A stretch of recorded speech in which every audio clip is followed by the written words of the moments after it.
बिस्मिल्लाहिर्रहमानिर्रहीम। अस्सलामु अलैकुम वरहमतुल्लाहि वबरकातुहू। डियर स्टूडेंट्स, कैसे हैं आप सब?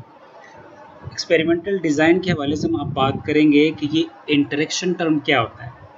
देखिए, हम आपको बता चुके हैं कि इंटरेक्शन टर्म का मतलब ये होता है कि जब आप दो फैक्टर्स लेते हैं, उन दो फैक्टर्स को जब आप कंबाइन करते हैं, उसके कंबाइन करने से, उसको मिलाने से, उनके मिक्स करने से आपके पास जो रिजल्ट्स आते हैं उसे हम इंटरेक्शन के नाम से जानते हैं। ठीक है, जिस तरह हम अगर बनाना और मिल्क को अगर हम इंटरेक्ट करते हैं तो उससे हमारे पास शेक बनता है। क्या बनता है? क्या बन जाता है? शेक बन जाता है। इसीलिए जब हम एक्सपेरिमेंटेशन करते हैं तो वहाँ पे डिफरेंट फैक्टर्स आते हैं। अब फैक्टर्स को कंबाइन करने से इंटरेक्शन टर्म ऐसा भी होता है, यूज़फुल होता है, कभी ऐसा भी होता है कि इंटरेक्शन जो होती है वो हार्मफुल होती है। यानी हमें पता चल जाता है कि आपके पास जो दो फैक्टर्स आ रहे हैं, इसको कंबाइन आप करेंगे तो आपको क्या मिलेगा? नुकसान मिलेगा। इस तरह एक बड़ी छोटी सी मिसाल में आपको देते हैं सीरत नबवी से कि हुजूर अकरम सल्लल्लाहु ताला अलैहि वसल्लम ने फरमाया कि मछली और दूध को आप इकट्ठा ना पिएं क्योंकि इनके इंटरेक्शन जो है वो नुकसानदेह है। एक जगह पे आपने भी फरमाया कि अगर आप दूध के साथ खजूर का इस्तेमाल करते हैं तो इनकी इंटरेक्शन आपके लिए क्या है? मुफीद है। तो इसी तरह कई ऐसे प्रॉब्लम्स हैं कि कई इंटरेक्शन आपके लिए मुफीद होगी, कई इंटरेक्शन आपके लिए हार्मफुल होगी। ऐसे प्रॉब्लम्स भी आएंगे कि अगर आप उनको इंटरेक्ट करेंगे तो उसकी कोई इंटरेक्शन के रिजल्ट्स जो होंगे वो सिर्फ ज़ीरो होंगे, नल होंगे, यानी ना उसका फ़ायदा होगा ना उसका नुकसान होगा। तो हम आपको न्यूमेरिकल एग्जाम्पल्स की हेल्प से बताते हैं। लेट्स सपोज हमारे पास दो फैक्टर्स है, एक हमारे पास फैक्टर ए है, लेट्स सपोज मैंने पेनाडॉल टैबलेट, ठीक है। फैक्टर बी हमारे पास क्या आ रहा है? डिस्प्रीन, दो टैबलेट्स हैं। हम देखना चाहते हैं इनके इंटरेक्शन टर्म, हम देखते हैं न्यूमेरिकल एग्जाम्पल्स के थ्रू देखते हैं, ठीक है।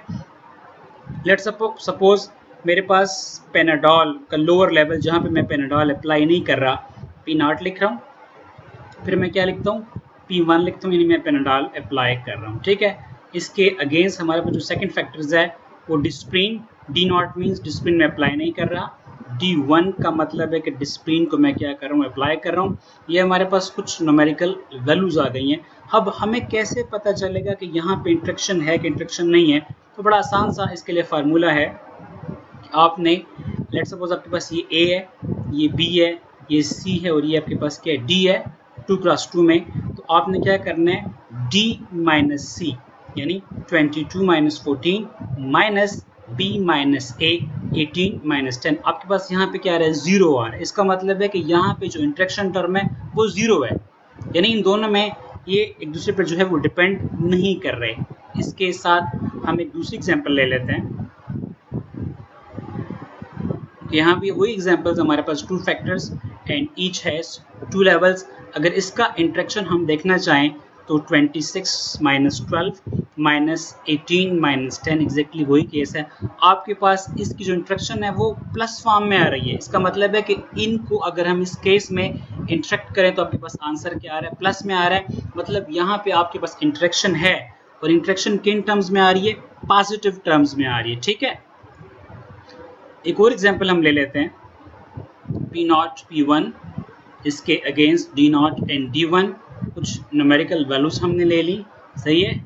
और अगर इसका इंटरेक्शन हम देखना चाहें उसी फार्मूले को इस्तेमाल करके तो 14 माइनस 16 माइनस 18 माइनस 10 से आपके पास क्या आ जाएगा? इसका आंसर माइनस 10 आ गया।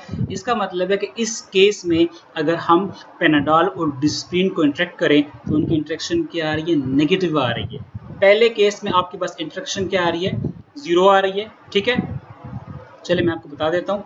फर्स्ट केस में इंटरेक्शन क्या आ रहा है? जीरो आ रहा है। सेकंड केस में आपके पास इंटरेक्शन जो है वो पॉजिटिव आ रहा है। बिकॉज ऑफ दैट इसका जो आंसर क्या है? वो पॉजिटिव आ रहा है, प्लस साइन आ रहा है। और लास्ट केस में आपके पास जो इंटरेक्शन है वो क्या आ रहा है? नेगेटिव आ रहा है, नफी साइन आ रहा है। तो इसका मतलब यह है कि फर्स्ट केस में इंटरेक्शन पॉजिटिव है, सॉरी फर्स्ट केस में इंटरेक्शन जीरो है, नल है, ना इसका फ़ायदा है ना इसका नुकसान है। आपके डिपेंड करते हैं आप इंटरेक्शन इस्तेमाल करते हैं कि नहीं करते। सेकंड केस में आपके पास जो इंटरेक्शन है वो पॉजिटिव आ रही है, यानी उसका आपके पास काफ़ी फ़ायदा आ रहा है, ठीक है।